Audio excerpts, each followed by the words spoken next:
Welcome back to Arcade Cuties. This is our mini-series about HBO's The Last of Us.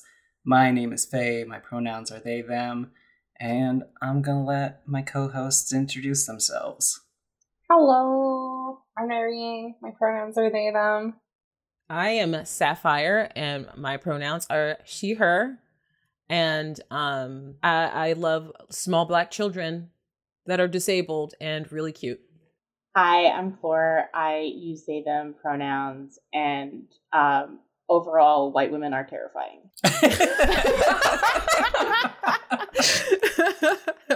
Sorry, that was my conclusion and my thesis statement. No, that's like literally, like, I've seen so many TikToks that are like, oh my gosh, I don't understand why Kathleen is scary, and people responding to it being like, because she is the epitome of, like, white woman privilege taken to the extreme. Yeah, it's right. Like, that's what's scary. Yeah. White woman tears personified was also how I've seen it, and I'm like, oh, yeah, that's a very good. That's a really good way to describe her. She's absolutely terrifying and just so creepy and unhinged. Oh my god, yeah, it makes her voice scarier to me now that I think about it. Like that soft little baby voice, almost like she's talking to a small little dog. She's like, come here, baby, it's okay, biscuits, let's go outside for a walk. But she's like got a gun to your head, like it's like, what the fuck? She's definitely gonna murder you. Absolutely. It's like the entitlement to always, it's like not even about whether or not she would be wrong, because she's not. You know what I mean? Like, it's the everlasting belief that she is correct. Yeah. Regardless of whether or not you agree, regardless if the facts say otherwise, she is right. Yeah. And she will make it known. What I think, especially after her little conversation with her right-hand man, who is Tommy in the game, is I think she knows she's wrong. She just doesn't give a shit. Which, like, I don't know which is worse. I honestly don't know which is worse. Yeah, she is fully like, if you're going to tell me that my brother would want me to forgive and forget, like, I know that already, but I am choosing to actively ignore that because I want revenge. Yeah. We're going to be talking about episodes 4 and 5 today, the Henry and Sam saga, as I like to think of it. And this one has much more focus on Joel and Ellie, unlike the last episode. It felt like it made sense for us to cover these two episodes together. I remember when the series was like airing week to week, first episode felt so short. Like, I feel like in order to get the full scope of this story, you have to watch both at once, because otherwise, like, I think you would either like lose interest or something. We talked about like the viewership going up and up for each episode, and this was the only one that had a fall off. Part of that is due to the fact that they had to reschedule it because of the Super Bowl, so they released it on a Friday instead of that Sunday. Which kind of goes to show that, like, anytime you fuck with the show's release or you move the date, like, it tanks viewership. Yeah, it is just such a compact story that I feel like you need both parts. Right. Yeah, what did you all think of having, like, that addition? Because, is it Kansas? Like, that's not in the game, right? Like, Kansas City? Oh, Kathleen. Well, okay, so the thing about Kansas City as a whole is it is like an obstacle in the game, but like you just kind of like the whole part where they get like jumped by raiders and they have to go through the city like that is true, but they just added characters and context. They gave Sam and Henry a storyline related to the area that they lived in, which I thought was really smart. And they just made that portion of the game actually have context and weight to their experience outside of them just having to fight raiders together. Yeah. You know? Yeah. And I think in the game, it's in Pittsburgh, and in the show, it's Kansas City, just because they were like, this place that we're filming in Canada just happens to look more like Kansas City. Right. It's not a very important detail. I didn't even remember that it was Pittsburgh in the game. I really like the beginning, like when they're both driving. still, one, love them in a car. This is why I couldn't do this, right? Is because like the thought of like that journey but walking would fuck me up. I just could never. But like Ellie finding the magazine at the back of the car. Good shout out to the game, like the like porno mag. Her like falling asleep, like the side by sides of her being like, "I'm not tired." Okay, immediately snoozing. Yeah. Mm-hmm. I love those like little additions, and it kind of like it's always that like calm before the storm, right? Like you're in a car, it's all gonna be like good and fine, and then you know, bish bash bush, I guess. Jeez. Yeah. This is also the introduction of the joke book. Yes. Very important. Very important, the joke book. I love these lighthearted moments between Joel and Ellie so much. Like, it just makes me happy. Like, the part where he is failing to explain how siphoning works, and she's just like, like, go on, like, explain the science to me. And he's like, I just know it works, okay? They're like finally starting to warm up to each other. Yeah, I think it also helps because obviously, like, we get a lot more because the show is like broader in terms of like the perspective that they're showing, if that makes sense. So like we get backstory of like Bill and Frank. We like see like other backstory. We like see more perspectives than just Joel. I think those like light moments help build the relationship between like Joel and Ellie because you just like you spend time with them, but it's not as much time as like obviously what you would have in the game. If that makes any sense? Yeah. Because they're like, moving around. Like we spend a decent time with like Kathleen and like Henry and Sam like on their own without Joel and Ellie. So I like those lighthearted moments because one, my heart can like slow down a little bit, but two, it like helps build that relationship in the time that we get to see them together before everything like goes to shit. It makes it even sadder. Yeah. Like at this point in the show, I was a little bit worried about the way that Ellie was portrayed in the show. And I was like, and it's funny because I was playing the game at about the same time and I was like kind of in pace with it because I was streaming it. So it was like week to week. So like I realized that like it's about in this point of the game that you actually get to see them start building a relationship. So it's appropriate, I think, that this is about the time that they actually start to build a relationship and you get to see how silly and ridiculous Ellie is and how she's just like, you know, she's a silly little guy. You know, she's a silly little guy. And you finally get to see that. And I was like worried and I was like, I don't know, maybe Bella is like too old or I don't know, maybe they're like being too serious. I don't know. Who knows? But no, they had it. We just had to get there. Yes. And it also kind of goes back to your concerns that you mentioned in the last episode where you were like, oh, they are making Ellie like way too violent. Like when push comes to shove in this episode, like as soon as that like attempted raid starts and she is confronted with that kid, like she is horrified at like him just like laying there paralyzed, just like calling for his mom and trying desperately like not to die. Oh my god, that was really rough to watch. It does the Last of Us 2 thing where it's like, oh, we have to give every NPC a name so that you feel bad for killing them, which in the game it kind of makes me like roll my eyes because I think I've mentioned this before. Do I need an NPC to yell out like, oh no, Kevin, every time you shoot somebody? Like, no, I don't. Like, I get the point. Like, you're trying to purposefully make me feel bad, but here it feels a lot more grounded because like it is a violent world, but even then, like, your average person probably at that point won't have experience like having to kill somebody.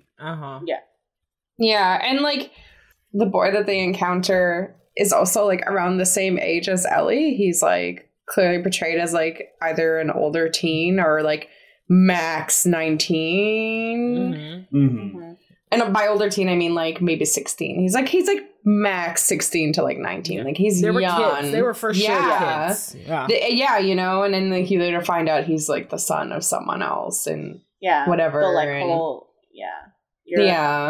the actions have consequences, and they're like very real consequences, as well as like also what I think about in that when Joel kills him. Mm-hmm. Like, and it, you know, like in that situation, like with what we know of Joel, but also what we know of the world, like what would you do? I feel like this whole show is like, what would you do? Mm-hmm. It makes it a really interesting comparison to when, like, a couple episodes from now, when we see those flashbacks of Ellie and she's talking about, like, oh, the Fireflies, you know, they're terrorists, like, they're doing terrible things. And so, like, by being part of Fedra, like, we're helping things to the best of our ability. And here we see in Kansas City that, like, when you have that authority that's left unchecked, like, they're just fucking awful to the people that they're ruling over. Right. But I also want to point out, now that you've brought that up, is that Neil is a Zionist. And I think we should keep that in mind when we talk about the depictions of some of the stuff in these episodes. That's what I'm thinking. Because I think it's very apparent. Yeah, like even in that, right, where a group has been able to like free their, you know, basically a rebel group has been able to like get rid of the oppressive state of Fedra. Mm-hmm. Mm-hmm. And then you see the way that they then act. Do you know what I mean? Like, it's like the way that they then portray Kathleen to be this basically this ruthless, unhinged woman, like doesn't care about people, doesn't actually want to like protect people. She just wants to like do the same harm agenda that was done to her. Yes. Right. And I do feel a type of way that it was her brother that was the one that was supposed to be the good one, the one that like, had a real vision for and she's what's left. And I'm like, can it have been her sister? Yeah, and they're kind of making do with it, but you know, she doesn't know what she's doing, and everybody kind of like can get a sense that she doesn't know what she's doing, and they don't really agree with her, but they're just going along with it. It's weird. Yeah, like her brother is probably like comparable to what Marlene is to the Fireflies. The way that they like talk about, what was his name? Like Michael or something? Like the way they just describe him as this like almost this, I don't know. It felt very, maybe this is just, I could be completely wrong if I'm reaching, but it's like, is martyr the right word? Like savior of us all. Very like, there was nothing bad said about him to the end, right? Yeah. Like he wants me to forgive this person who betrayed him. Like all of that sort of imagery. And then in comparison to her, she's like almost like the flip side of that, you know? Right. And it's like seeing the way that they describe like rebellion, which I don't like how much of it is rebellion, you know? Like these people are just trying to fucking survive against people who don't want them to survive the way, you know, like, especially in the way that they describe Fedra. Like if they're this like fascist oppressive state, usually for me, I'd be like, yeah, fuck these guys. Right. But why do I feel this way about these like groups that have like freed themselves from that? It really feels conflicting for me. You know what I mean? Like, it makes me feel yuck. People who like overthrow oppressive forces are being portrayed as oppressive themselves, when in reality that's not really the case. Most of the people that get poked enough and then actually stand up and do something about it aren't like the oppressors. Right. It takes extremities to get to the point that people have gotten to here. No, like literally when they're talking about like what happened to them when they were under Fedra rule and how like people were being murdered and people were being raped, and it was like super oppressive and shit. And like there were even people who were like working for Fedra for like extra ration cards or favors or whatever, right, by like ratting out rebels and shit. And it's like, I don't feel sympathetic for Fedra. I don't feel sympathetic for them at all. Right. They should all be hung. Like they should be. Like I don't feel bad for them. They're like fascists. But then to have Kathleen also like tell the informants like, oh, you're going to go to trial. You're guilty, but you're going to go to trial. And then immediately after tell her secondhand, like, no, we're not really going to have a trial. Just burn the bodies. It's faster. Yeah, just like shoot them all and whatever, and that's it. And it's kind of, it's weird. It's definitely weird. Like, it makes me very uncomfortable, to be honest. And I don't think it makes me uncomfortable in the way that, like, the show is like, you should feel uncomfortable by this. I don't know how to describe it. I don't have the words for it. It's a fundamental misunderstanding of like the relationship between an oppressor and the people being oppressed. Mm-hmm. Right. Yeah. And I think there's also something to be said with like how they only overthrew Fedra, like, because they give timeline, like when they do the flashback of like what they overthrew Fedra for like 20 days or something. Like it wasn't even an entire month.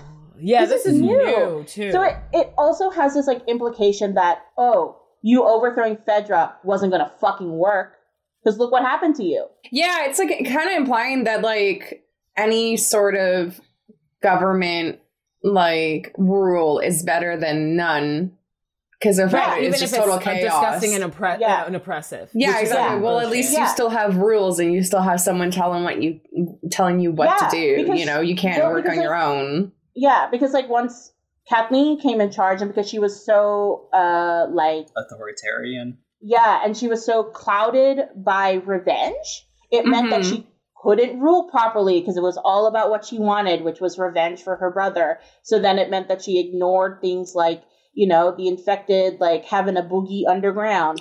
And then, you know, having a boogie underground. And then the bloater was like, I'm here, baby. And then they all, you know, the implication is that they ran back into Kansas City and probably wiped out everyone who was still alive. In 20 days. That's what happens when you overthrow Fedra and you're like clouded by revenge and all that sort of stuff. You know what I mean? I feel like there are implications there. I'm sure that can be traced to Neil's like obsession with Palestine conflict. Like that's why I said it's important because like it's very apparent to me. When I found out that he was, I was like, oh my God, this makes so much everything is falling into place. It makes so much sense. And I do think, I will give him credit that Jackson exists. We don't know how Jackson started, but I mean, it's not Fedra, you know, and it is like this communist space. And it's like it's a community that people help each other out and work with each other and like have no problem giving their part to make sure that everybody stays safe. So I will give him that. But I think in every other scenario, especially in the games, it's sprinkled throughout where you see places where Fedra has been overthrown. That it's desolate. There's nothing. Everything's bad. See, and I feel like even that, like, he kind of explains away by coincidence, because when Maria is talking about it, it's just like, oh yeah, like this just happened to be an isolated part of the country that Fedra wasn't inhabiting, and there was already a town here, so like we just kind of moved in. Like he does not know how to deal with conflict on a larger scale. Right. Just like, it just feels like sprinklings of that and also like misogyny all throughout. Like just little like salt bait in like some misogyny here and there, you know? Yeah, it's like literally every episode that's like, hey, you know what I want everyone to know? I really fucking hate women. Like every time they're like, bitches be crazy, right? And you're like, no, what are you talking about? Like literally everyone is wilding right now. It's an apocalypse. What are you talking about? Literally, like even in his portrayal of Kathleen, which is like, you know, on one hand, it's like, holy shit, white women are a lot and really terrifying and will say the most cooked shit with a smile on their face. Which really, you know what? It reminds me of all those tweets about like female rage movies, and they're all just like women like really like white women like really smiling really intensely, and I'm like, babe, I need you to redirect that energy somewhere else. Right. It's feeling real pointed. I know you're on my computer screen and I could close this, but I need you to like look to your left or look to your right and not look at me. Please don't look at me like that. Please don't. Oh my God. But yeah, like, you know, he portrays women as crazy. And I don't like using that word. Violent. Or violent. Yeah. I think it's not just violent, because I think violence in a show about the fucking apocalypse, you have to give you context. It's like unnecessarily violent. Like violent to the point where like it's like inside of them. You know, #violent heart bullshit.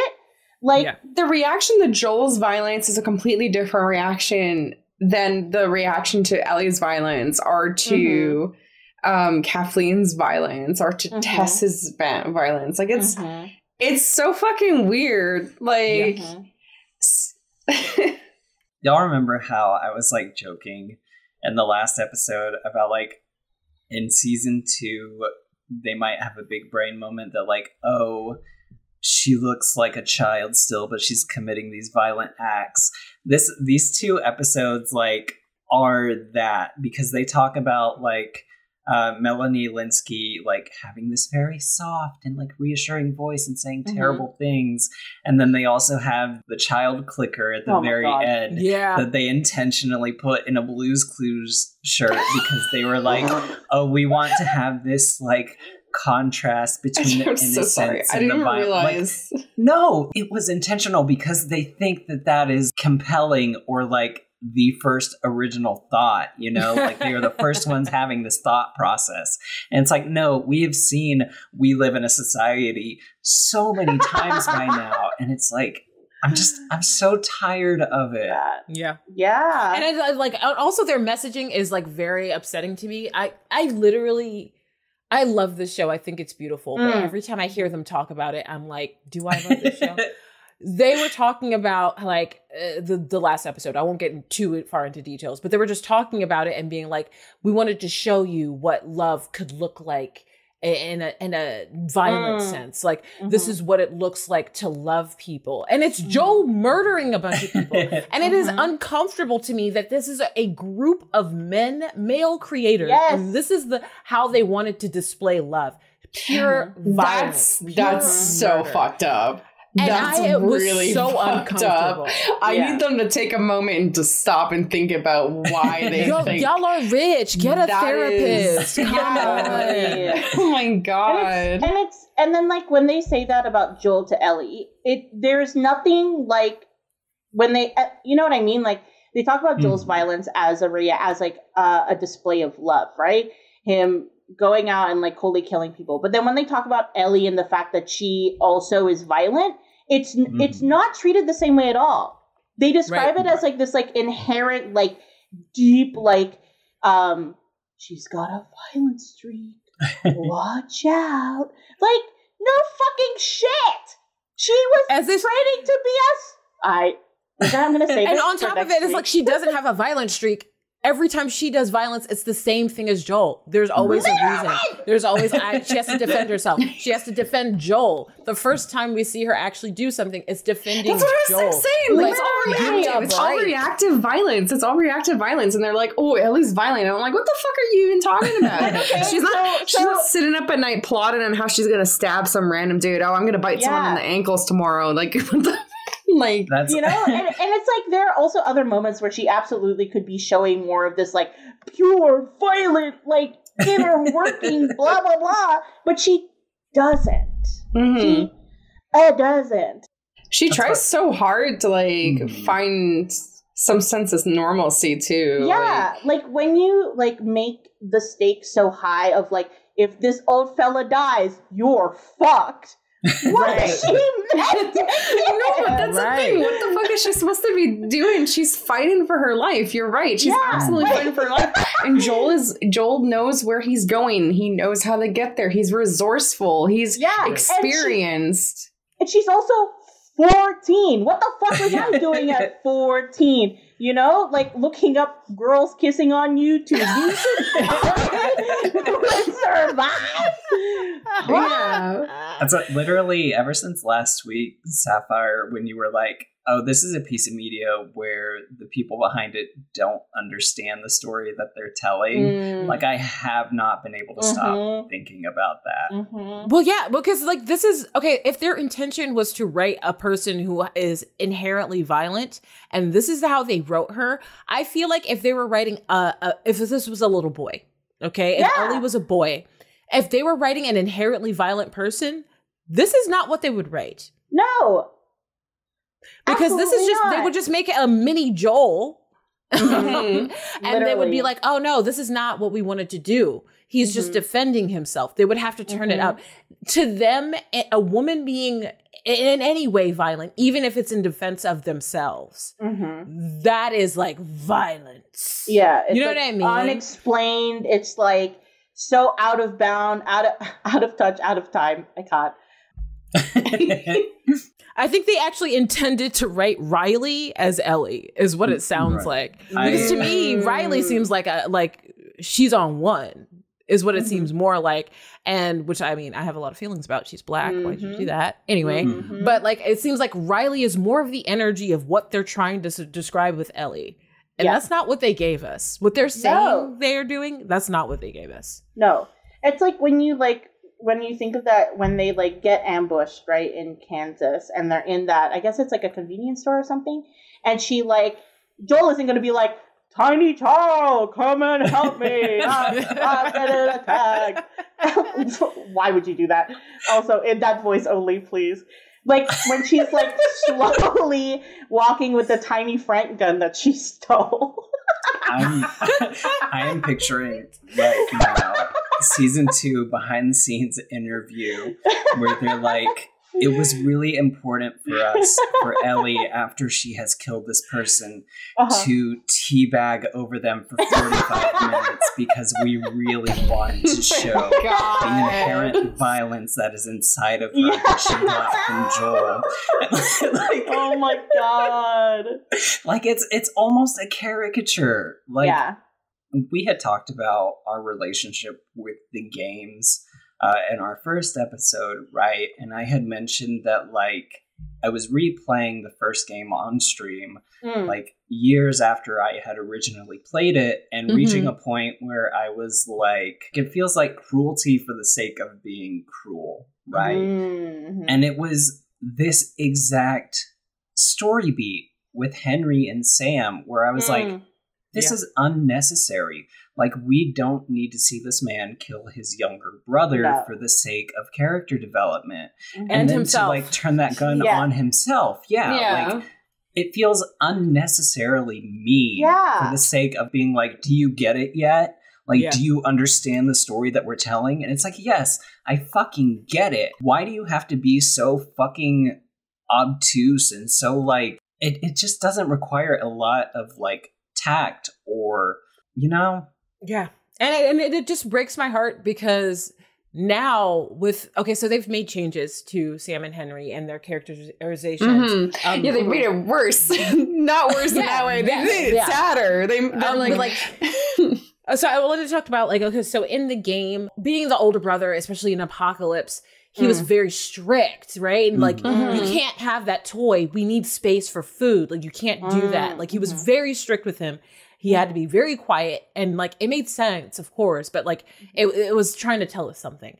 And in the show, the fact that like he left a trail for them to find. He knows that this is what it's going to be, but he rather prioritize his brother having enjoyment, having fun. Like, they are in a scary situation. Like, yes, you can draw on the walls, you can color, you can do whatever you want. Let's talk about superheroes, because it's like, what are you living for? You know what I mean? Like, have this enjoyment. You can make him a superhero because that is the only thing that he like finds comfort in. Right. And like the fact that like he took time and energy and like made sure his brother had joy regardless of everything, even if it was risking them even a little bit. He was like, it's worth the risk.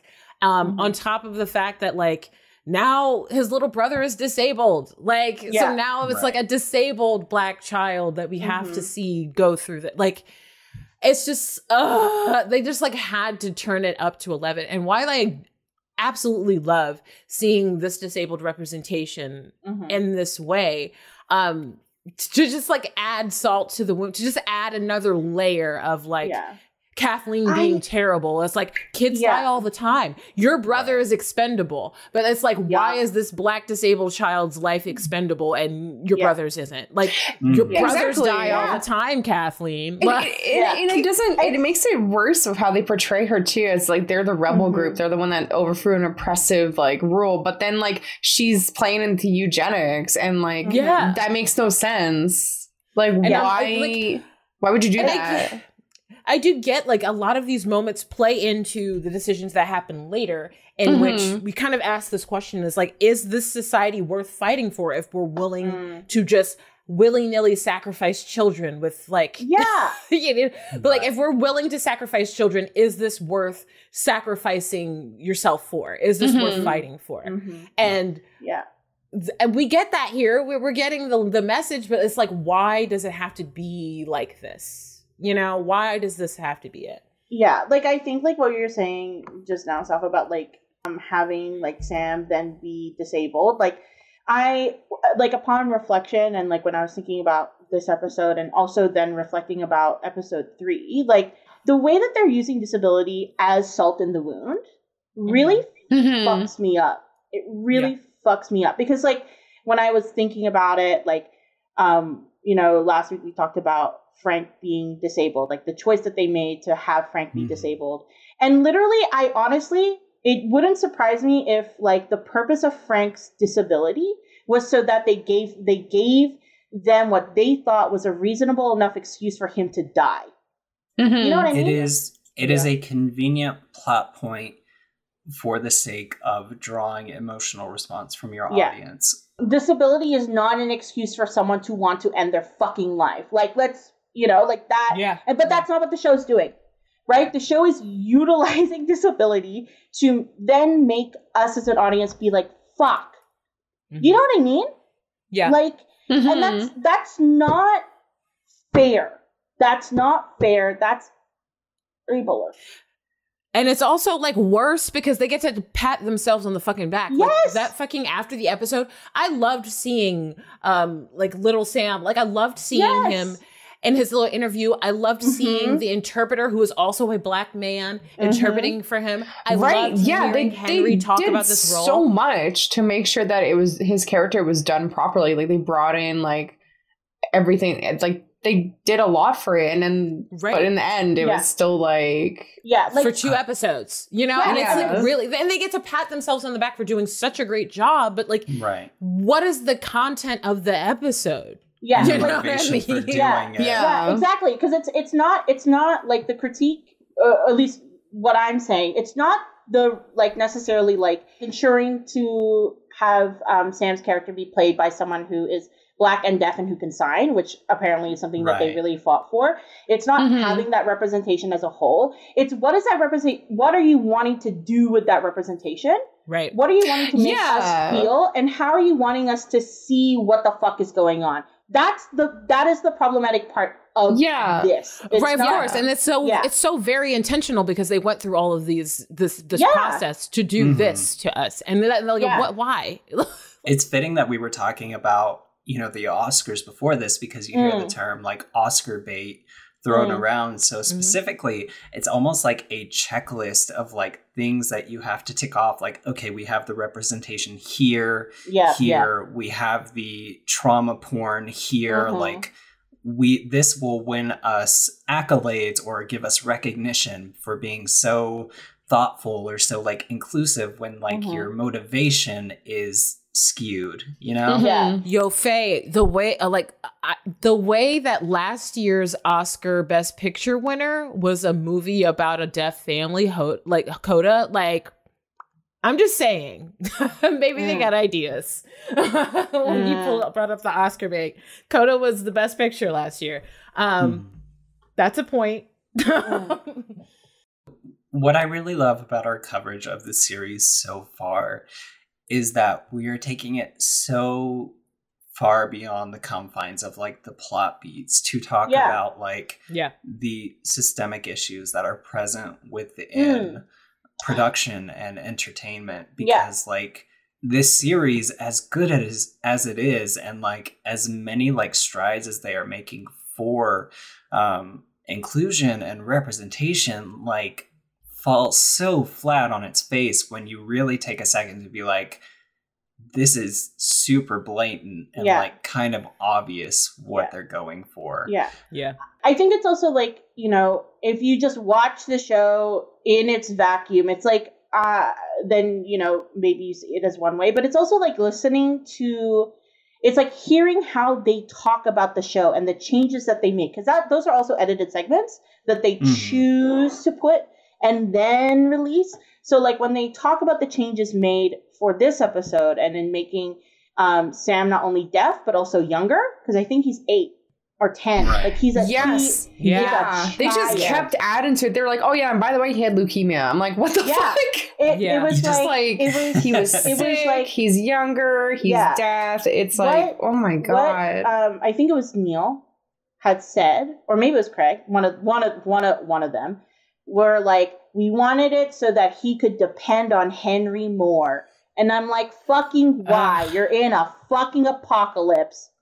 Right. Why do you, and also how much wait, more? but also he doesn't have to depend on him. Like their system for communication worked just fine. Yeah.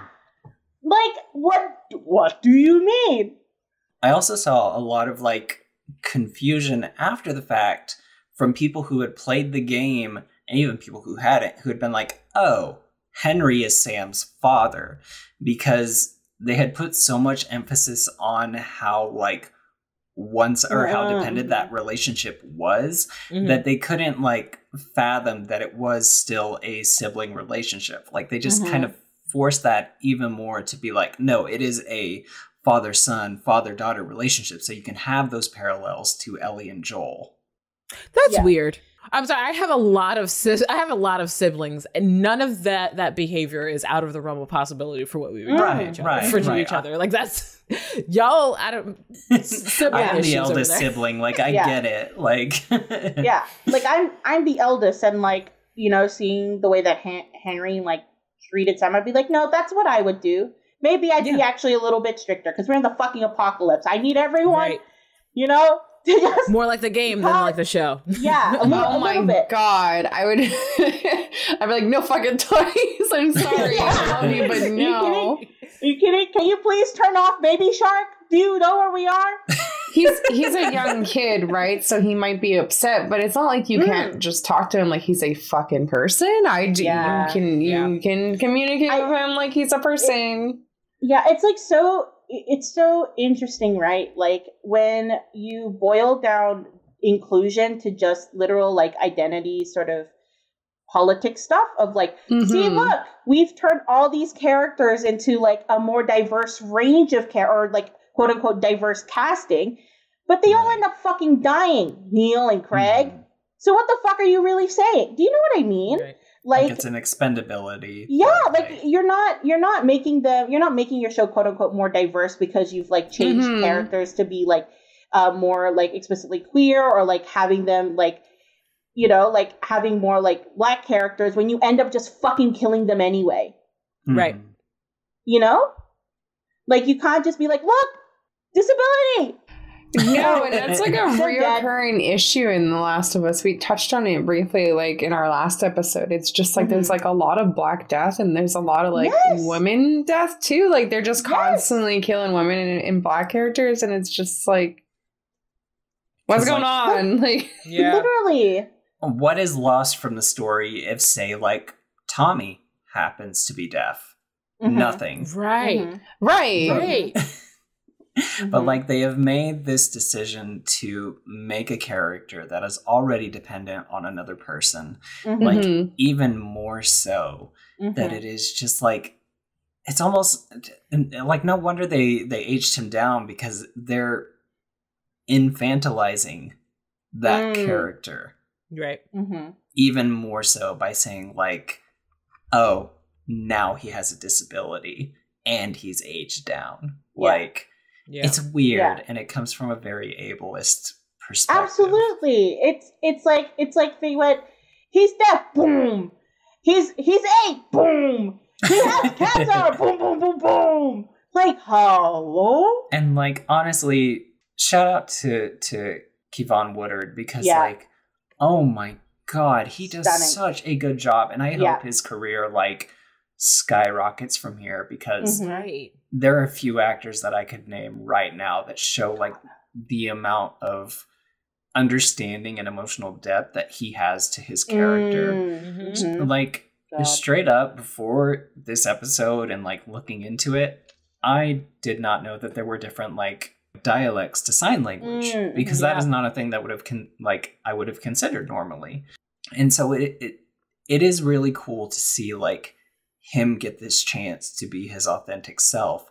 But, like, it sucks that, like, it is for the sake of people who do not have disabilities that like are touting that as an accomplishment. You know what I mean? Yeah, and I'm just so tired of like the first of diversity having to die in things, because that's usually what happens. Like, you introduce a group of marginalized people into media, and they just have to die in things. It's just like the rules of things, and it's just very annoying, and I'm over it. I'm just over it. Yeah, and they're constantly like just dying like casually to constantly propel the main characters forward in the story. And like, you don't need to like kill off like these characters in order to, I don't know, add a development, emotional depth and whatever to your story or to your characters. Like, you could make progress in the story without this. Like, just say you're not good at writing. And like, that's kind of what it is. Like, you're not a good writer if you constantly have to depend on, like, I don't know, Black trauma to push your story forward. Going back to our last episode too, like, putting so much of the final product's quality on your actors. Like Lamar Johnson, they talk extensively about like, oh, he was a pro. Like, within weeks, he was learning sign language because he wanted his character, like, his impact to be meaningful and to be true. And they talk like at lengths and the behind the scenes about like how Kevon's translator would like get on his case if he wasn't signing fast enough and stuff. And so it's a lot of pressure for Lamar to like get it right for just a very short moment. And like, if you talk to anybody who is not analyzing the series like we are, like, amounts to very little, which fucking sucks. Yeah. And you know what? Like, I don't think Craig Mazin realized his mistake by really, really, really emphasizing how much they spoke to, I don't know, gay men for episode 3. Because now that's all I can think about. Whenever they put someone who isn't a white cishet person on my screen, I'm like, who'd you talk to for this? I'm like, who did you consult for that? Like, who directed this episode? Who directed this? Huh? Right. Who wrote it? Who directed this episode and produced it? And who wrote it? Exactly. Who's your gay best friend for this one? Yeah, literally. You know. And for those other people that he mentioned, I'm like, did you pay them extra? Huh? Right. Where's the money? Where's the money, babe?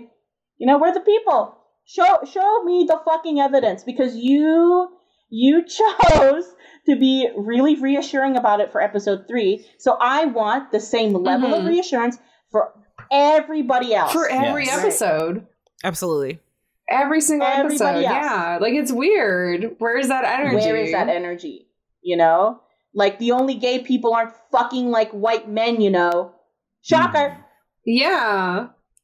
And you know, you mentioned Lamar like learning, like taking initiative on his own to learn sign language, right? To add that to the character. And like, I know from watching some interviews that Bella Ramsey also learned sign language so that they could communicate with Kevon. And I thought that was kind of weird that they were bringing in a deaf actor and like not just having everybody go to like a mandatory like ASL course. Like, I feel like they could have had the budget for that so that everybody could it's like HBO. They have the budget for learn the language. Yeah, that's what I'm saying. But like, why don't also like if they train everyone in that, like going forward, that's a really useful skill set to have when you're engaging and like working with other deaf actors, you know, like I just thought that was kind of weird. It was like a weird feel-good thing, but it's like, put in, you know, it's like when they say this teacher bought her entire classroom all the materials they needed. What a good teacher. But it's like those kids should have that shit to begin with. Okay, so now the teacher can't pay her bills. So it's like weird inspiration porn. What is the alternative if not like Kevon doing this episode, right? Like, not connecting with any of the castmates or like anybody, and then just like being forgotten as an afterthought. It sounds like the people on set were the people who are good actors and want to be able to play off the character did their job. But nobody gave them the tools to do that job. They had to get that for themselves. And I thought that was like really weird. I was like, why didn't you bring in like someone to train them, give them a course, certify them in it even? Like, why not? Like, your production team, your writers, your director, like, I don't know. Because it's like, also in that, right, and them having to do that, and that not actually being supported by, like, the people creating the show, you then also then add additional labor for the people who are teaching them that will go unpaid. I just also, like, when I was watching I watched the inside the episode or whatever, like the behind the scenes stuff, I just was like, you're telling me too much about how other people were like trying to be like a good cast member for their like, or for, you know, like someone who's deaf. And I was like, I want to stop talking, all of you. Like, redirect the focus. I don't want to hear from you. Frankly, I don't care, actually. Shocker. I want to hear from you know what I mean? Like, right. Because like literally the only other example I can think of a similar situation is the production of A Quiet Place, because there is a deaf actress in that. So John Krasinski, I think, who produced and I think directed the second one and starred in it. There were a lot of reports about how he took it upon himself to learn ASL so he could communicate with that actress who was playing his daughter. And it's just like, it's weird to not make that set inclusive, like on a broader scale for everyone. Right. Literally. In both cases, it's like an adult having conversations with a teen, or in the case of The Last of Us, like a very young child. Like, they would get so much more out of being able to talk with other kids, or like, you know what I mean? Okay, I know this is ridiculous, but I want to bring up Batman. So Val Kilmer played Batman, and that fucking suit, you couldn't turn your head, you couldn't hear anything, you couldn't see anything. And so like Val Kilmer got a reputation for being like a really like kind of bristly actor, and he's not very friendly, and he's like very mean kind of actor from that set. But he couldn't hear anything, he couldn't turn his head, he couldn't see anything. So people just like didn't talk to him. And he plays Batman in a Batman movie. And it was so hard to communicate with him in the suit that people just wouldn't communicate with him. So to me, if you're not making it a priority when you know there's a person here that is like a little bit, you have to learn ASL. You have to have someone there to translate. If you're not actively making those steps, it is so easy for you to just not connect with that person. And that makes it harder to do their job. Because it's like very isolating on a set to have literally nobody interact with you when you're supposed to be doing scenes together and stuff. It's like, it really just like does not bode well. And I know it's like weird. I brought up freaking Batman and Val Kilmer of all people, but like, it just always hit in my brain that like this very able-bodied person was put in a suit that like makes it so that it just like takes like a tiny bit more effort to communicate with him. And they were so ready to just like not even bother with the star of the movie. So imagine what it's like for a character who's only going to be in there for 2 episodes. Yeah. Right. And it's like, you know, in those behind the scenes as well, right? Like, they're obviously like gonna talk highly about it. So I like always am so curious about, not that I necessarily like think that they're, maybe they're giving themselves too much credit. Yeah. I think it also comes from a place where like we are all in a similar mindset where like this should be the standard, so that it sucks that it like takes a series that has this much acclaim and this much funding in order for it to be like brought to the public, essentially. Yeah.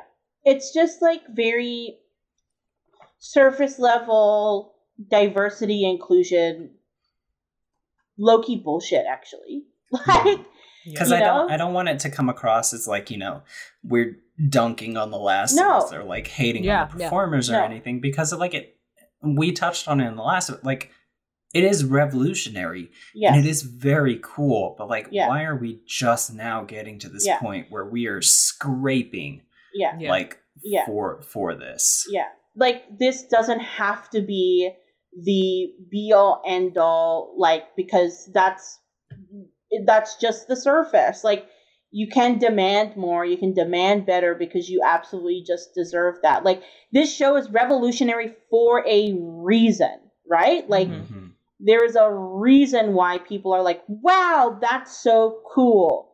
And we need to think deeper than that's so cool. Because I'm sure those like behind the scenes people who like, you know, are where like diversity, inclusion talk might just be like something that is relatively like fresh for them and maybe not a lived experience or anything like that. That might be enough to placate you.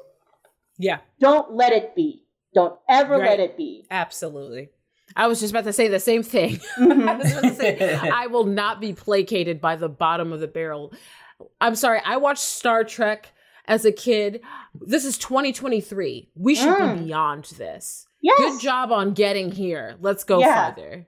I think that is kind of a result of, you know, the way that production and show release has to be, and part of that can be traced back to binge culture, right? Like, it is so easy for us to consume media like all at once and then immediately forget about it.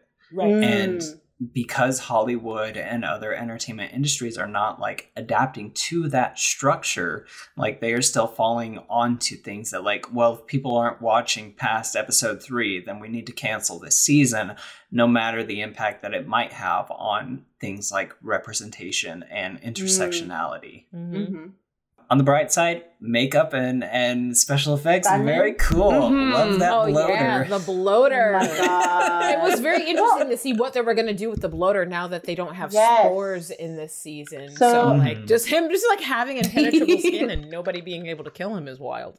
Right. That's so wild. Like, what was it? I think I was watching a TikTok, shocker, of, like talking about how like this poor fella who got put in the suit apparently was like moving too slow, so they ended up CGIing him anyway. Oh buddy. No. They put him in the bloody suit, and they were like, "Ooh, a little, you know, you gotta keep on time, buddy." They're like, "You know what? Fuck it. Get the computer." How many hours of makeup is that? Oh, I know. If I had the chance, even just once in my life, to be covered in that much prosthetic and be a cool monster, I would fully fucking do it. Like, all right, Faye, you're gonna be under the chair for 6 to 8 hours. I don't know if I can do it. That is maybe 2 minutes long. Are you cool with that? Like, yeah, are you kidding me? Like, oh my god, you're probably so sweaty. I don't want to think about the titty sweat. It must be so warm in there. That's all I can think about.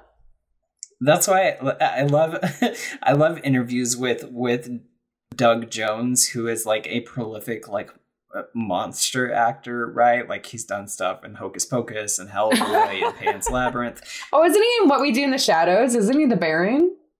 Yeah, and he's Abe Sapien and he's also the fish dude from Shape of Water. If you've seen any like tall, skinny monster in horror or sci-fi, I love him. It is it is probably Doug Jones, and just like he's in a unique position where like he does this thing consistently where he is constantly like subjecting himself to this hours long process of getting the makeup on, and then nobody recognizes him. And he talks about like how liberating that is, because you know he can just walk on the street and people don't recognize him. Oh yeah, he can do whatever the heck he wants, no one's gonna know it's him. But it also like is this double-edged sword where it's like, nobody recognizes you. So it's like, you know, he deserves that praise and like recognition for the work that he puts in.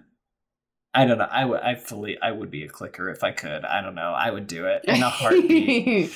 I feel like that would be really fun. Yeah. I just sent a photo of like the prosthetic and stuff being put on for our bloater fella. So I really, this is not relevant at all. I really want to put my hands in the folds. I just want to put, there's like, okay, in that last image I sent, there's like this like little circle bit with like a little dangly bit and there's like space around.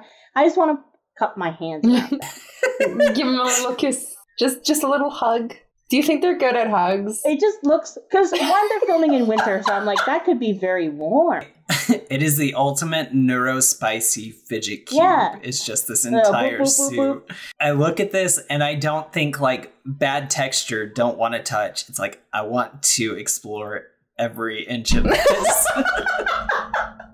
Oh my god, I see it. Yeah. Oh my god, I see it. The bit that looks like a uvula, you're talking about. Not even on like a monster fucker level, which like I will fully own up to. Like I just want to, like I want to. What do the teeth feel like? Look at them. What does it feel like? Yeah, I want to know what the texture is. Hey, buddy, can you just like bear with me 1 second? I need to put my hands around your body, uvula. Mm-hmm. Just give me one moment, okay? You can like tear his head off in a minute, but I just need to know. You understand? I'm sure you do. That's how I would go. I would absolutely get bloated.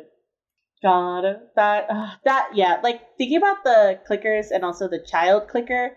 That was so. Firstly, wow, acrobatics. Okay, gymnast. That was so terrifying. Like I know it wasn't great, right? But I would be. I don't know why, but I'd be 10 times more creeped out by like a small, more flexible, like infected than like an older one. And I mean, clickers are already pretty fast and like violent and like start swinging their arms and all that and screaming and whatever. But like the child one, I was like, no, that's birth control right there. Because I wonder if that is like an innate personality trait to Clues outfit. I can't. Contortionist. It's just like, I bet I can freak you out if I do X, Y, Z, and I'm going to take extreme amounts of joy out of that. Oh my God. Well, you know, I think people also ask them to do it. Let's be real here. They're like, oh man, you can do that weird thing. Can you make yourself look demonic for me? That'd be hilarious. Can you imagine if a clicker like was like crab walking, like doing that bridge and like walking? I'd be like a little confused. Everyone's running except that one clicker who's like doing like backflips and shit to like get where they want to go. Just like, what's happening? Okay, let me get my scorecards out. 9 out of 10, I guess. Well done. But it was like so interesting to also have like that child clicker next to like Ellie. You know what I mean? Like having this like tiny child next to this other tiny child like trapped in this car together. I'm like, oh my God, this coulda, woulda, shoulda, but wasn't. I would be interested to see like what y'all's take on is the sniper from the house. Because they made a very deliberate choice where in the game, the person who is shooting at you, once you get close enough, is like nonstop talking shit. Like he is this ultimate dude, bro, where it's like, I fucking see you, like, haha, I get wrecked. Whereas in the series, they put this very old man who, like, Joel even says as much, like his vision is going, like his aim isn't that great, like. Part of me wonders why, in light of like the discussion that we've had this episode, why that choice was made specifically. Oh, I know why. Okay, so especially when we get later on, Joel is getting older. He can't fucking hear out of one of his ears. They get caught off guard because Joel can't hear, and he didn't hear the glass break, and so he missed when, you know, Henry and Sam show up. There are so many moments that Joel blames himself for. Actually, I noticed this on my rewatch when we were doing the first episode, and I forgot to mention this, but Joel is the one who steps on the glass that wakes up all of the clickers and everything in the museum and gets Tess killed. There's a lot of things. I'm not saying Joel is at fault, but I am saying Joel thinks he's at fault. Right. And he's getting older. He used to be like a bad bitch, right? Like a scary bad bitch who would like fuck shit up. He's losing that. And we see that later on. Actually next week, we'll get to the episode talking about it. But he is not what he once was. So to have to come up on this older man who's a sniper, which is a skilled job that requires like heightened senses. So being an older sniper means like it's a little harder because all of your senses are starting to fit. You're older. Like who knows what you've experienced? You probably have blown out eardrums too if you're shooting guns all the time. And so for Joel to have that moment, it's another reminder of like what's to come for him. Right. Or like maybe like you shouldn't be doing this anymore. Like you like I'm sure your knees feel a certain way. Like I'm 34 and my knees, I can't even go down the stairs with my knees. Like how are you like jumping and running and shit at like what 50, 60? Like Oh, there's no way he's got support in those shoes either or anything like that. Those are not comfortable boots. And they're walking all day my back. Yeah. Like I can't even do that. Literally. Yeah. Does anyone know a podiatrist? Right? Podiatrists are the first ones to go in the apocalypse. Are you kidding me? But yeah, he's getting old, and that was him thinking, shit, I'm getting old. You know? And every time he pulls off something badass, it's like, whew. And every time he like fucks something up, it's like stoic Joel face, but like stoic Joel face, like beating himself up. He has a special stoic Joel face. Yeah. It like adds an element to doubt to every successful moment he's had, where it's like, okay, I did it right this time, but like next time. And I do think later on, I guess we'll save it for next episode, but he does mention that like they've been lucky, and it's why they're still here. Which, like, sir, you also have a skill set that is very special in particular. It's not just luck, but okay, I get it. Yeah. I am very excited to talk with y'all about the panic attacks that Joel has for one episode. Right. Sorry, I remember watching that and thinking that like, oh, this is really cool. I've never seen that. And then literally it only lasts for one episode. Right. And I also have feelings about how they talked about it because they refused to call it a panic attack and tried to say it was like a heart attack or something. And I was like, child, that's a panic attack. I've seen that. I know. I was like, when I first saw it, I was like, what? Wait, they actually filmed that. He acted it out and they were like, no, it's not anxiety. It's not a panic attack. He's just getting old. It's a heart attack. I was like, girl, that's a panic attack. Are you serious? I swear they do not know what show they're writing, but they're doing a great job. When I like first saw the episode, I was like, because I'm like, oh well, Joel's a little old, and you know they're doing whatever they want, I guess, and you know, like if you're gonna have a heart attack, Jackson probably is the best place to have one. You know what I mean? I'm like, well done, Joel. When I first saw it, I was like, and my dad was like, well, there he goes. I was like, that's enough. The cargo. Oh my god. Cargo. But then I was like, is that a panic attack or is that a heart attack? But I guess, you know. I'm going to say it's both. Yeah. Child, like, you know, you probably have a sensitive heart. You're very old. A panic attack could really trigger that. Oh, Joe, please, Joe. Just stay inside, Joe. I'm just saying his, like, organs are probably, like, 80 years old. And his nerves are I'm sure. Yeah. That's like the cishead experience, is you experience anxiety for one day, maybe two, and then you're over it magically. I'm like, oh, wait, is this what the violence does? You're be tough. It staves off the anxiety? Is that the lesson I He's learned? A man. Men don't have panic attacks or some shit. I don't know. God. Oh, that's too much. It's not a panic attack, it's a manic attack. Oh my Is God. a man? No. Just I don't know. That's so weird. Just manly things. It's like I've been having panic attacks since I was like an adolescent. Like I know what that shit looks like. Why did you make it look like that? It's so easy to fix too. That is so weird because then it just goes into like did they talk to anyone else about that? Did a bunch of other people around like a table go, yeah, that's great. That makes total sense. Like I don't. There's like little things here and there, right, where they obviously didn't consult someone, and like obviously the bigger or they things did, too. and that poor person got ignored, and now we're like, that's that too, because that happens so often, and like I don't know, it just does not. I don't understand. I just don't understand.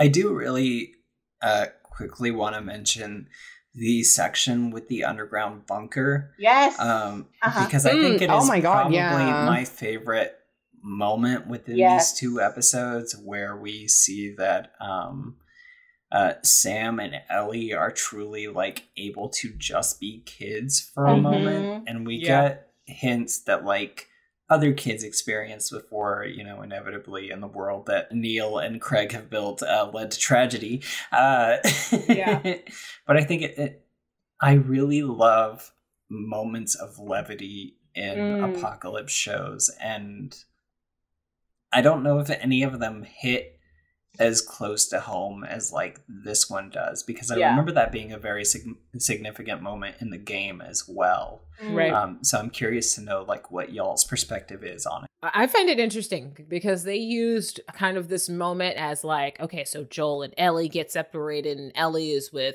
Henry, and they like do a whole thing, and like they built this as a way to learn to trust each other and work together and like prove that they can work together or whatever.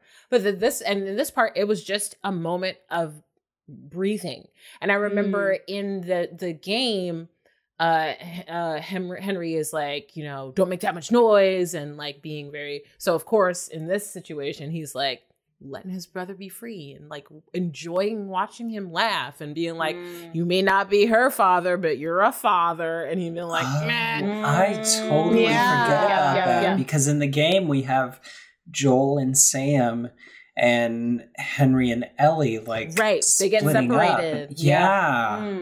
Oh, I completely forgot about that too, actually. Right. And I think it's interesting that in the game, because it's a gamified, of course, the way that they prove that they can work together as a group and that this is okay is that, you know, they get separated and they get each other's kids. And their kids are interchangeable. And their kids come back and they're safe. So they're like, this is good. We can do this. I didn't hear Sam make noise once. You did great. Oh my God.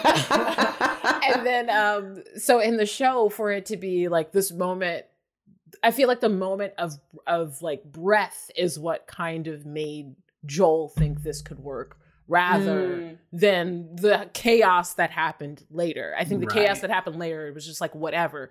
This moment where they were just sitting and breathing and like watching Sam laugh, which by the way, I don't know if this is weird, but anytime that I see a deaf person on screen and they get to like laugh, it's like my favorite thing, because it's like a thing that I don't think people allow to happen. Like they're like, the deaf person can't make any noise at all. But like him laughing at Ellie being ridiculous and silly, and like Joel, they're just like relaxed. And like, for me, that being the moment where I think Joel kind of is like, this could be a thing we could do, being in a moment of levity is like so much more meaningful than, you know, in the game where it's like, oh, we survived this chaos together, so we should like do this or whatever, you know? I think it's like, also, I feel like it's like one of the final moments of like Ellie just being like that kid before the loss of Henry and Sam and the guilt of losing like Henry and Sam, and like how much she imposes that on herself for like,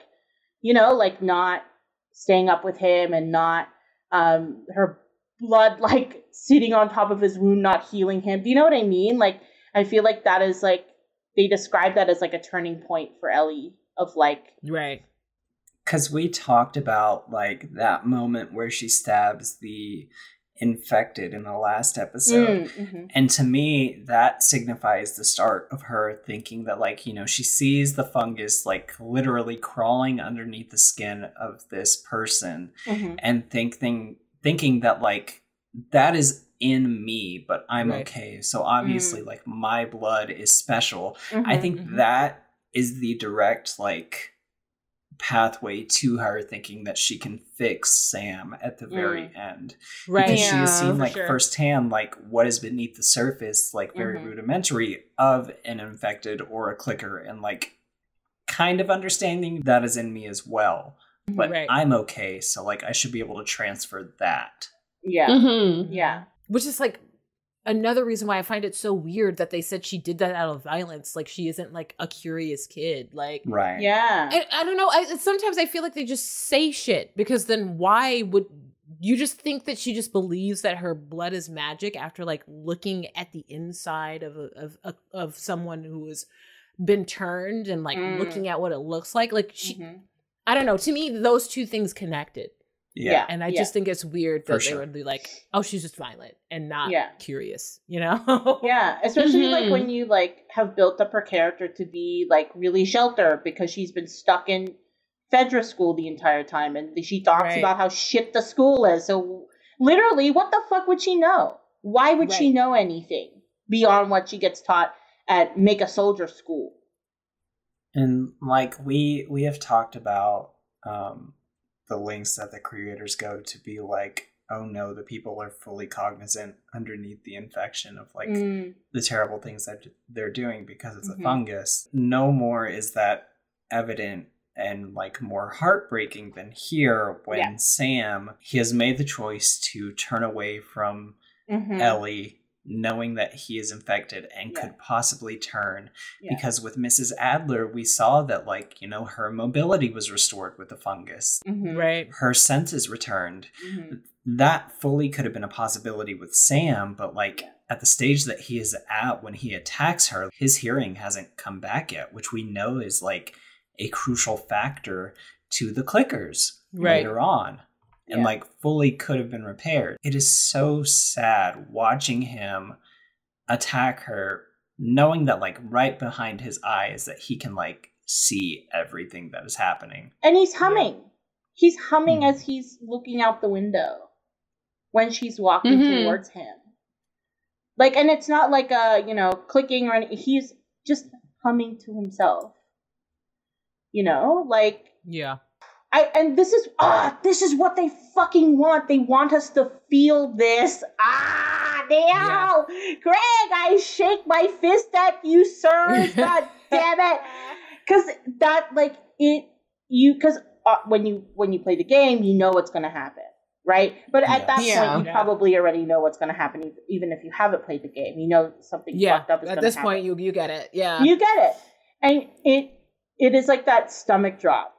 I can't remember the exact like cinematography of the game, but if nothing else, like I'm so glad that they didn't make us like actively watch Henry shoot himself, because like I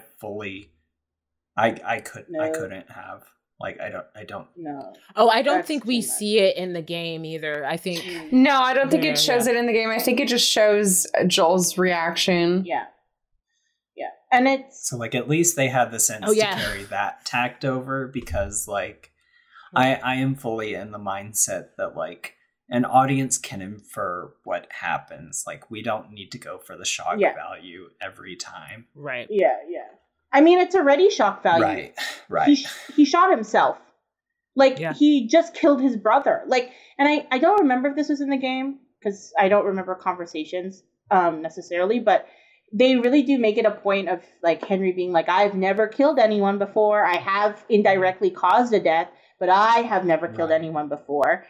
And then like the first person and the last, like, you know, the first person he kills is his brother. That's cooked. Like that's fucked. Like that. You know what I mean? Because obviously that's purposeful for him to be like, yeah, no, I've never, you know, I like snitched on someone, but I have never, you know, had to kill anyone in this. In 20 years, have never killed anyone.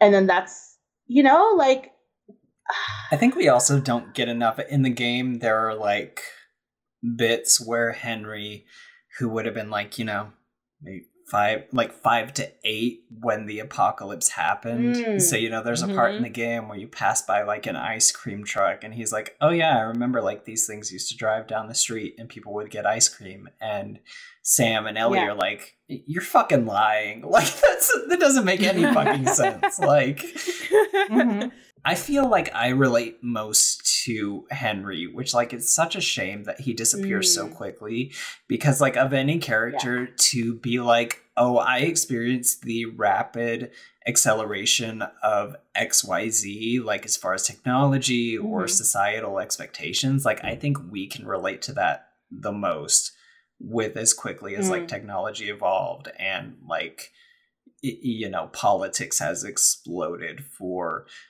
millennials especially. Sometimes I do like I really wish there was more of that like context that they put in the show that they had in the game of like him talking about what it was like for him growing up, being a young person and then becoming an adult in the apocalypse in those 20 years.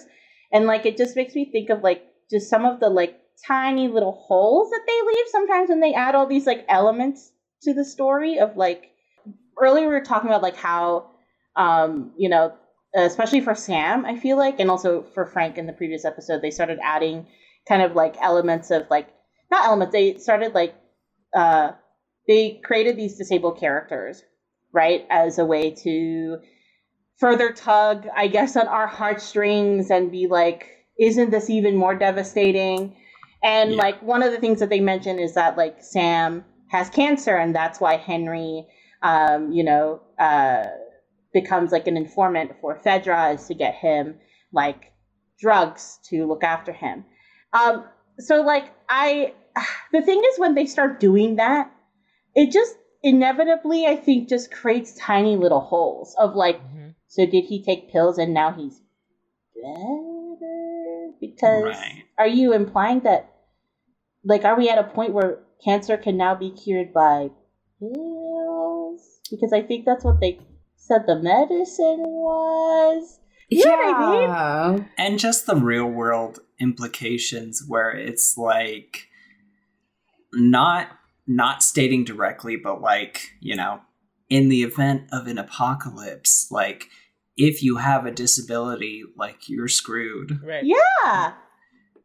Absolutely. Which like we have fully seen with COVID, right? Yeah. Like the number of people who have, like the number of disabilities has gone up because of like stuff like long COVID. And so like, it just feels like mean-spirited and like tied into those like eugenics ideas where it's like, you're doing okay now, but literally if one thing falls out of place, like you're screwed and it's your fault. Yeah. Like that's why like I think also like when Kathleen's like kids, like sick kids die all the time, I'm like, shut the fuck up. Yo, when she said that shit, I was like, let me go in the screen. Let me just like throw some hands. Like, you because older brothers die all the time too, Kathleen. How old was that man in an apocalypse? Like, give me a break. Like, come on. Literally. I was like, that is just, I think honestly, it really does, that feels like even more like it's already disgusting. And I think there's like an extra layer of disgusting when I like think about how like people really do think like that IRL, like in the context of COVID. You know what I mean? We literally had like a former Disney star talking about how like people just die sometimes, all because she couldn't fucking go to like, I don't know, what was it, Bonnaroo or some shit? Like, like people like truly were saying shit like that over the worst things. Like at least her brother died. People were doing that over concerts. And like the political implications too were like, how many times has, you know, peaceful protest been used as a scapegoat where like you shouldn't be acting violently when you could be acting peacefully. And then here they're like, well, your brother was peaceful and everybody loved him, but like he didn't accomplish anything. So it's like a real like convenient way of flipping that Fedra like authority by just replacing it with your own like sense of fascism. I don't know. It's real weird. Yeah. It is. It absolutely mega yucks. Like, I do think it's interesting at the very end that she does die by a child. Hell yeah. Yeah. You know, so like, vindicating. Yeah, Miss like children die all the time. Well, yeah, this this dead kid gotcha. Yeah. Oh yeah. Yeah, absolutely. My God. Also, fuck, Perry getting ripped literally in half. Right. Oh, I mean, damn. God, that was a whole nother level of violence for the cordyceps that just like, all right, yeah. Like, okay, so it's wild because all the voice actors from the game are just like catching it because that was Tommy. Yes. Yeah, and they ripped his ass in half. So that's wild. Like, original Joel is about to get it. Like, it's wild out here for the voice actors. Yeah. I would love, because I know we talked about it maybe last week or maybe before about like how they bring in the like original like voice actors, and even for Marlene, they just bring in Marlene, which is like fantastic to be Marlene. I just want someone to calculate the on-screen time of all the voice actors who were brought in for the show, because I'm just curious how much more time Perry and James got in comparison to Ashley Johnson. Which pisses me off. For sure. Yeah. Because Ashley, first of all, I don't mean to be, a little shady here, okay? Like, Jeffrey Pierce and like Troy, y'all are very talented people. Ashley Johnson is a very good actress. She was on screen for a whole 5 minutes and ate it up. Also a talented singer. Anyway. Yeah. It's funny how like they had such an important role in the game, and then they made like the most like gruesome and like quick demises in the series. But I also know, like, if that was me, like if I contributed my voice to something and then was brought on later, like in person, I would also want my like death to be like a little spectacle, you know? Like make it a whole thing.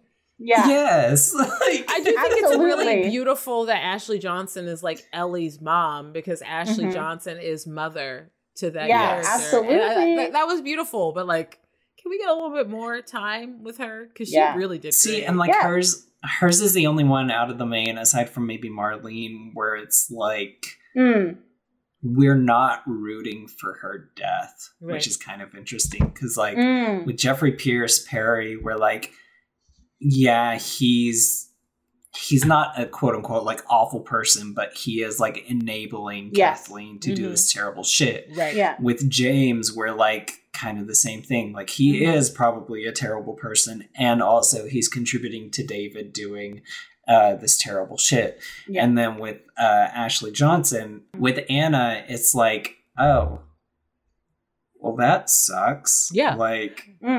Plus, we don't really get any information. Like, why is she running in the woods? Was she a firefly? God. Was she, like, who was she in this world? Like, what was her relationship? Like, what is going on with her life? You know what I mean? Yeah. We know nothing about her, except that she's Ellie's mom. Yeah. Yeah. Like, and Marlene's best friend. Yeah. And, like, I think, like, the relationship between, like, Perry and Kathleen is so interesting. I don't think I ever thought through it enough to like actually have like proper thoughts about it. But yeah, like he's just so quiet for like 2 episodes, you know, like he doesn't, I don't remember him saying much. And I don't know if that's just, the only things that he touches on is that he has no family because he left them prior to the apocalypse. And so he has no ties other than Kathleen, and I think it is at that point just a matter of convenience. Yeah, because I think at one point she's like basically asking him like, you know, like, don't you agree with me? You know what I mean? Because you can like sense that there's like a tension as she's basically annihilating all of these people, including like I think what's inferred is that the doctor, I think at one point where she shoots him herself, I think, and like that's the doctor that is hiding Henry and Sam. I think he's like the only doctor left, and she just kills him because like, you know, her vengeance is stronger than anything. And like you can sense that there's like tension, which is interesting because I think James plays there's like a similarity there between the two. And she's like basically looking for that reassurance of like, I'm correct, right? Like we're doing the right thing. I'm doing the right thing. And Perry's like, yeah. Thumbs up. Yeah, he's like, yeah. But I mean, we could do it like a little different, like maybe a little less. No, you're right. Yeah. You're right. Yeah, no, you got it. Like, weird. You can almost draw parallels between Perry and Tommy, where Joel says that like Tommy always wanted to be a hero, and so he would like blindly sign up for things that he was kind of tricked into, whether it's like army recruiters, because he wanted to either help people or like make an impact, which like same could be said of Ellie. Yeah. You know? But Perry, like, I don't know what he is fighting for. You know, if these two episodes were directed by like a Black woman, they could have really did something with this. Okay, so we have like the severe Karen-ness of the Kathleen character, like what like a really bad like what it looks like to have like a woman use white woman tears in the most extreme way, and then you have this like man who is like doing her bidding. I think there could have been so much more nuance to their relationship. We could have gotten something very real out of the two of them. And it's not like, I'm not saying like romance or anything, but just like a nuanced look at him trying to protect her and her interests. We could have gotten so many things that I don't think anybody who worked on these episodes really thought about. They were just like, we want a very soft speaking mean lady, and we want a guy who seems like a good guy, but like is just doing what she wants. For no reason. Like there has never been a man in all of history who will just do what a woman is asking him to do without like a dissertation. Like this is not even like there's no explanation for this. Especially since he's clearly so much more armed than she is. Like what actually keeps her in power in that situation? Do you know what I mean? Like what is it? Why, you know, like if and it's like it can't just be that they like care about her brother. Like it's been 20 days, so that is early, but I also think 20 days is like more than enough time for them to be like, nah, fuck this. If they would have already deposed her and done something else, like there's no way. Like, I think like I think what you're saying is so right, because I feel like there's just like it's like you can see the outline of what they wanted to do, but there's nothing in there that like makes it clear. I like just couldn't understand like why they had paired them together the way that they had. It's like, you know, because she's just walking around in like an army jacket and maybe like a gun strapped to her leg. So I'm like, why are you in power still? Is it just like they don't even have like they don't even talk about it as if they have history or anything. Like, oh, we've known each other since we were growing up. That wouldn't even make sense. Like there's nothing here. They've just paired them together, and it like, and especially like because you can sense that there's like, I don't know if tension's the right word, but there's maybe like a sense of like they're not necessarily like maybe they're in the same chapter but not necessarily on the same page.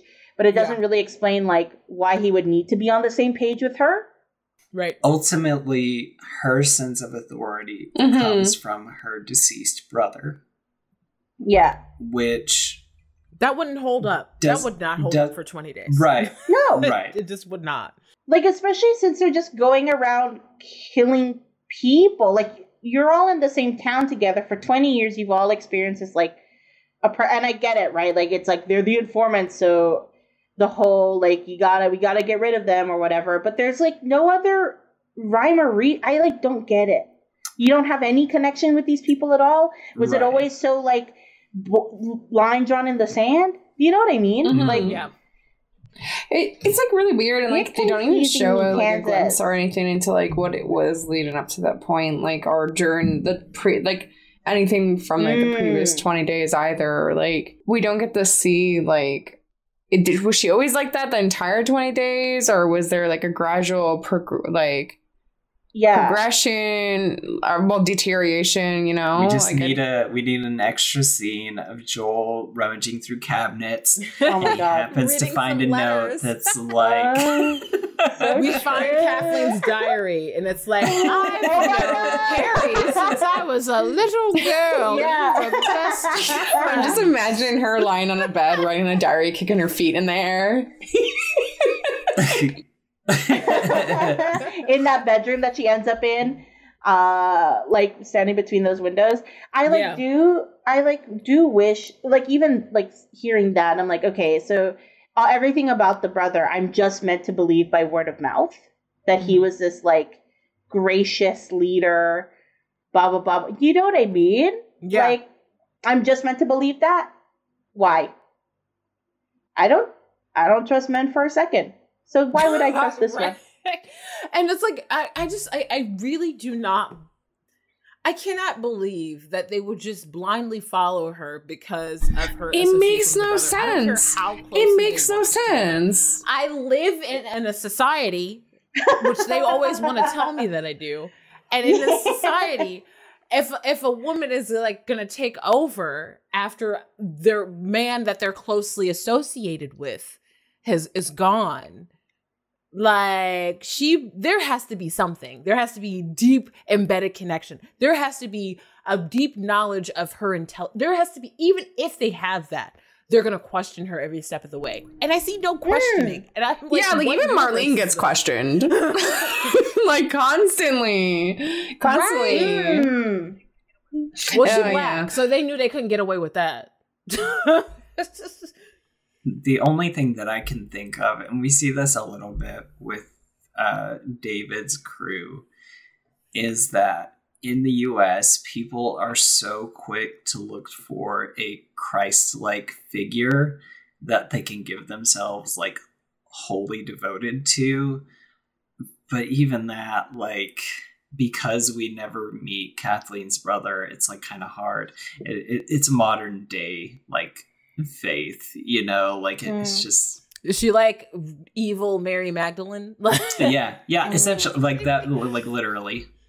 That's whoa, actually, now that I'm thinking about it, that might be it right there. God, so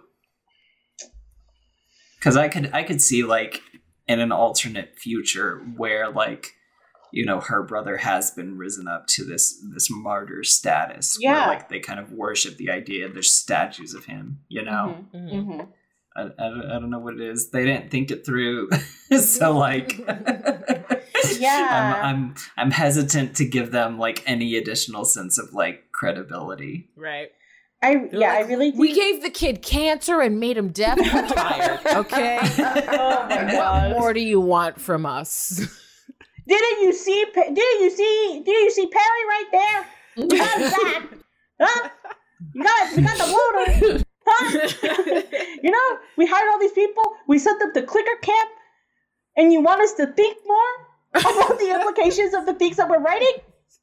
Perhaps. Here's what's interesting, especially in direct comparison to the game, is that immediately surrounding this traumatic event for Ellie and for Joel, both in the context of the game and the show, they do a time skip several months ahead because they do not know how to deal with the direct aftermath of trauma and healing.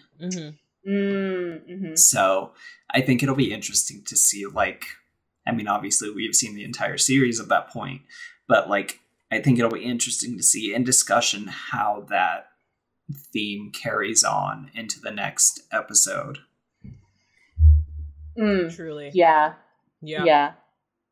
God, my last two things about this episode, it's like they're really hitting home what is a society worth fighting for if particularly children, but like the most needy in that society are so easily sacrificed, you know, and that's what this episode is trying to do. Granted, in like the most terrible way, but yes. And I also want to say that we did learn that Tommy was a veteran and a Firefly, and I just wanted to mention Tommy because he's my favorite character in the first game.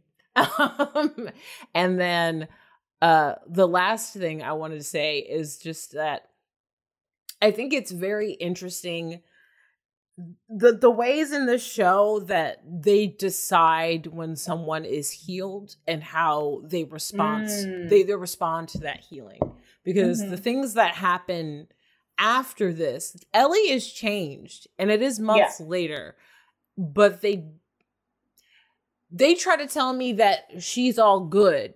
And it's very clear that she's not. Yeah. There are so many moments where they try to tell me a character is all good, and then the character does some wild fuck. They are not all good.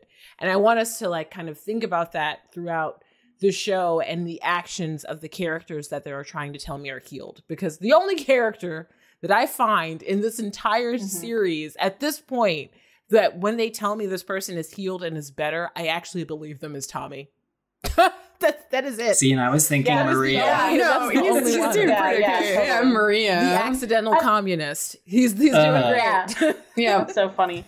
Like I think that also speaks so much to like community and like the importance of community for that healing, if that makes sense. Like to have people who don't just like allow you to do fuck shit because you can or because you want to or whatever. Like with Kathleen, because she has a community behind her that are just enabling her actions, and without like being like, hey, like, you know, your brother was killed, like let's talk about that, instead of just immediately going to like, we're gonna kill everybody. Oh, Sapphire, I gotta talk to you about Tommy in the second game. Okay. Oh yeah. But yeah, I mean, I said it the first game for a reason. Oh yeah, I just realized that also in the beginning of the episode we see the death of a kid about Ellie's age, and at the end, like close to the end of the episode, we see Joel kill someone that is closer. Not there's a big age gap, but it's I think in his brain that's close to his age. You know what I mean? Like emotionally and physically, he feels that old. So I thought that was a little fun thing. Like Ellie had to kill somebody her age, and he had to kill. There are children constantly dying. It's like the first person that she has felt, and not even because she mentions Riley later, but like one of the few people that she feels responsible for. Right. Yeah. Such a huge thing to carry when you're literally 14 years old. Right. Yes. Good job to our cast members who are here for these 2 episodes. Y'all were great. Y'all did that. Your legacy will live on. We love you. Oh, Bella should get an Emmy just for that guttural scream at the end. That scream lives in my brain. Just that moment alone, Emmy. Yeah, absolutely. Agreed. This show better be nominated for shit and win awards, because a lot. Particularly for the actors. They've been through a lot. They deserve it. See, we say that, and then like the number of times that media within the horror or sci-fi genre have been like screwed over, like it makes me a little bit nervous. That's true. God damn it. I think that's all I have to say on these 2 episodes. It marks a critical turning point for our heroes' relationship going forward. I also hope that it helps create more opportunities for disabled actors in film and television, and just like I hope The Last of Us just keeps like pushing things and giving more opportunities to folks, even though there's a lot to be critical of. too, you know? Right. Yeah. Right. Yeah. Totally. No, I think it's important, especially with like in regards to how many candid interviews we're seeing now with actors who are being like, yeah, I had this really good role, but like I couldn't land anything afterwards, so I didn't have insurance. Like the guy from Everything Everywhere All at Once. He said even after that movie, like he was very concerned about finding a second job so that he could keep his insurance. Gaten Matarazzo from Stranger Things has talked about how after Stranger Things that he is not sure if he will be able to find a job because of his disability and like what that means for him going forward. And so I think it is important that like those conversations are being had by actors as well. For sure. Yeah, totally. Is there anything that y'all want to plug before we wrap up? I'm just doing my regular thing on Twitch and TikTok.